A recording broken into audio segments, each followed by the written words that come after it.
Nephew ചോദിച്ചിട്ടുണ്ട്, ചേച്ചിയുടെ മകനോട് ചോദിച്ചിട്ടുണ്ട്, ചേട്ടൻ എന്തിനല്ലേ ഇപ്പോഴും ഈ ജിമ്മിലൊക്കെ പോകുന്നത്? പക്ഷെ എന്താ കുഴപ്പമെന്താ? അല്ലതൊന്നും കാണാനില്ല. അപ്പൊ ഞാൻ വെച്ചു അതൊന്നും കുഴപ്പമില്ല, അതങ്ങനെയാണ്, അതാണ് എനിക്കത് എൻ്റെ ആവശ്യമില്ല, എനിക്ക് ഇങ്ങനെ പോകുന്നതാണ് എനിക്ക് നല്ലത്.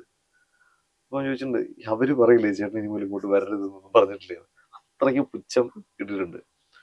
ഞാൻ തന്നെ ആലോചിച്ചിട്ടുണ്ട്, ശരിയാണല്ലോ, എൻ്റെ ശരീരത്തിൽ നിന്ന് മാറ്റമൊന്നും വരാത്തത്.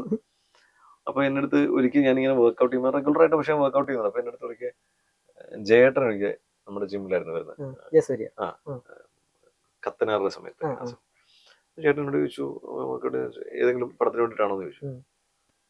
അത് പെട്ടെന്ന് എനിക്കൊരു അയ്യോ, സാധാരണ അങ്ങനെയുള്ള നടന്മാരെല്ലാം ഏതെങ്കിലും പടത്തിന് വേണ്ടിയിട്ടായിരിക്കുമല്ലോ ഭയങ്കരമായിട്ട് വർക്ക്ഔട്ട് ചെയ്യുന്നതൊക്കെ, എനിക്ക് പറയാൻ നേരം പടമൊന്നുമില്ല. ഞാൻ പറഞ്ഞു, ഇല്ല ചേട്ടാ, ഞാൻ അങ്ങനെ ആ നമ്മൾ റെഡി ആയിരിക്കണം, അതാണ് അടിപൊളി എന്ന് പറഞ്ഞിട്ട് പോയി. അതെനിക്ക് അങ്ങ് ഇഷ്ടപ്പെട്ടു. അപ്പൊ ഞാനത് ശരിയാണ്, നമ്മൾ റെഡി ആയിരിക്കണം.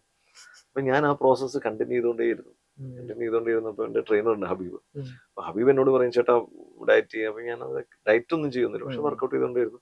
പക്ഷെ ഇതിനുവേണ്ടി ഒരു ആവശ്യം, അങ്ങനെ ഒരു ടാർഗറ്റും ഒരു സംഭവം വന്നപ്പോഴേക്കും ഞാൻ അതിനുവേണ്ടി ഭയങ്കരമായിട്ട് എഫേർട്ട് എടുത്തു. പക്ഷെ അത്രയും നാളുള്ള ഒരു പ്രാക്ടീസാണ് എനിക്കത് ചെയ്യാൻ ഹെൽപ്പ് ചെയ്തതും.